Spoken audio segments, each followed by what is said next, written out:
Hey everyone, welcome back to another episode of the Driveway Marketing episode. I am your host, Bryan Durkin, and today I'm going to share with you what I've been up to for the last couple of months. While I can't thank everyone enough for the responses to the launch of the podcast, at this point we are at about episode 30 or 31. It has been a great ride. We've had some amazing experts. You got to hear me rant and rave about stuff. And again, guys, going forward, we're going to have a combination of amazing rants, amazing geniuses, and amazing tips and tricks from experts in our industry. In this episode, I'm going to revisit a topic that you're probably going to hear throughout the entire program. And if you work with us, you certainly will hear me talk about this. And if we consult with you on a delivery basis, there's a chance I may give you the test. Shocker. Anyway, we're back to the working genius. So back to just a quick primer on what the working genius is and why it matters. The working genius is a model by by Pat Lencioni and his company called the Table Group, and they created the working genius model to allow companies to understand or people to understand how people's geniuses can affect their productivity, their lives, their families, whatever. So, as you remember, there are 6 basic genius types. And I'll give you a quick description. The genius of wonder, where you identify the need for improvement or change across the board. You ask big questions. I wonder if this is a great idea. Should we be doing this at all? The idea of invention, basically they tell you it confirms the importance that you need or a solution to a problem. And in my problem, sometimes I invent things that nobody wants to solve.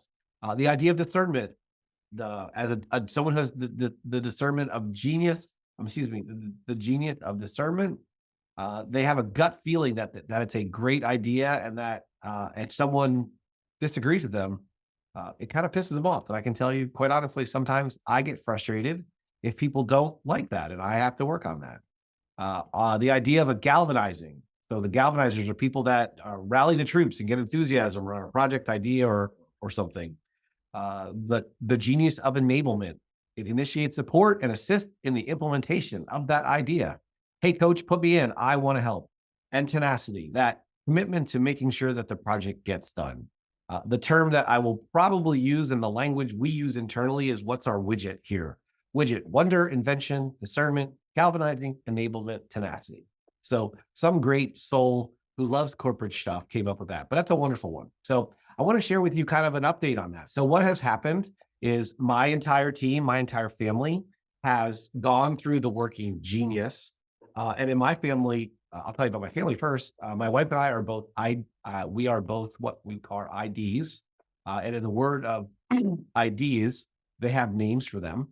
And people that have ID as a genius would be considered the discriminating ideator. And in their words, a creative, intuitive, and confident generator of new ideas, using instinct and integrative thinking to solve real problems. So we are thinking up ideas that our gut feeling, that our market, that our customers know are a good idea, and here's the steps of the process to get done. Now, sometimes, honestly, we create things that people don't necessarily want. So my wife's an ID as well, and she invents differently than I do. So sometimes that creates some interesting conversations. And both of my grown, wonderful children, they are both finding their way through early parts of their careers, and both of them are on a wonderful trajectory and very different, but a little bit of ties to our business, which basically makes me happy if it makes them happy.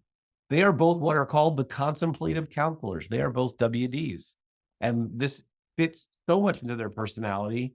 And it's fun watching them try to figure out how to uncork it, because a lot of times we have all these social norms that talk about that. And I forget, sorry about the woo-woo stuff. I know this is supposed to be about driveway marketing, but I'm going to get to that in a second. And they are the contemplative counselor, a thoughtful, insightful, and nuanced advisor, slow to declare certainty, but deep in wisdom, intuition, and rationale. So once they're on board, they understand these big picture items. They have a lot of discernment to make sure that it's happy. So, and as always, go to theworkinggenius.com, take the Working Genius assessment. At the time of this recording, it's $25. I think it's money well spent. If you have never done anything like this with you and your team, I suggest you doing it first, learn about it, pass it on to your team, your leadership team, if you have one, or your family, if you work with your family, and then roll it out to your team. And that's exactly what we did. And that's what I'm talking about.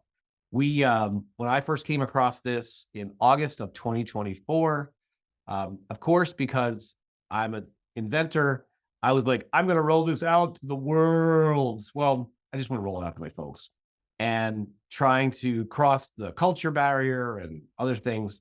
What I did was, and honestly, it was just a gut feeling, and that brought out my discernment was like, I think I need to get my head around this myself. I need to understand what I'm doing as a leader of the business and what I can do to make it better. And then how can I roll it out to my team? So, and I actually did it with myself. And then I have a small leadership team. There's 3 other folks on my leadership team, not unlike probably many of you listening to this. And if you just have an operating partner, or if you have someone who handles operations or someone who handles sales, that's your go-to person, by all means, start with the 2 or 3 or 4 of you and start creating the language of it. And then we added it to the team. So it's been 2 months since the team has done it. And then we made a commitment or I made a commitment to the team that I want every one of my team members to learn how to use their genius to help the business. So again, this is one of those items that's soft and woo-woo, but if someone who's out in the field is is a WD, maybe they could think of big ideas of big things that you may be missing, right? And so by identifying your working genius, your working competencies, and your working frustrations, that widget model, it allowed us to understand how that plays in a dynamic, right? And I'm going to share with you a couple dynamics that for me are working. One is I have folks that have confidence issues because of lots of reasons. And then I just go to them, listen, this brings you joy. Go ahead and spend some time and think about how you can, invent something to make us better. You know more about what you do than I ever did. Go ahead and maybe you can invent a new way because you have some different insights, and let's talk about that. And that's happening literally as we speak. As in early January 2025, I am recording this. We are in the middle of rolling that out to all of my team members. At this point, it's 17 folks who work for us in various capacities, including contractors and part-timers and full-time staff. So it's an amazing experience for them to do that, because it's as someone who's worked in corporate and who didn't work for the man, they always want to put you in these disc profiles and other stuff, which are wonderful resources. But as a small business owner, the language of using it to grow the business is really, really hard. So that's why I like the widget model. And then the other one I will share with you is what is turning into a recent hire here locally in my market. I hired what I thought was an account manager because I needed someone to keep track of the details and keep our customers informed what's going on. As I have mentioned, tenacity and enablement are my frustrations. I will gladly come up with a wonderful process that solves a real problem. I will invent the way it needs to get it done, but how it gets done on a daily basis, and if I have to do it, is going to be really, really a struggle because I don't like it. And after zillions of years of realizing, I get that. I don't want to do reports just to do reports. I want to do qualitative reports. I don't want to funnel a sales prospect with 500 people in it. I want a sales funnel with 10, because I'm going to close 8 of them. So if you have to work on 500 things, people that like people that are tenacity people like to have 500 things to do. I like to have 8 really important things to do because I can create more impact. And so Melissa, who's my TE, she compliments me because TE is her working genius. Now there's a balance to that because she has the enablement genius. She wants to get involved in everything, and she's got the tenacity that says, I'll get it done. But at some point, she's going to run out of bandwidth.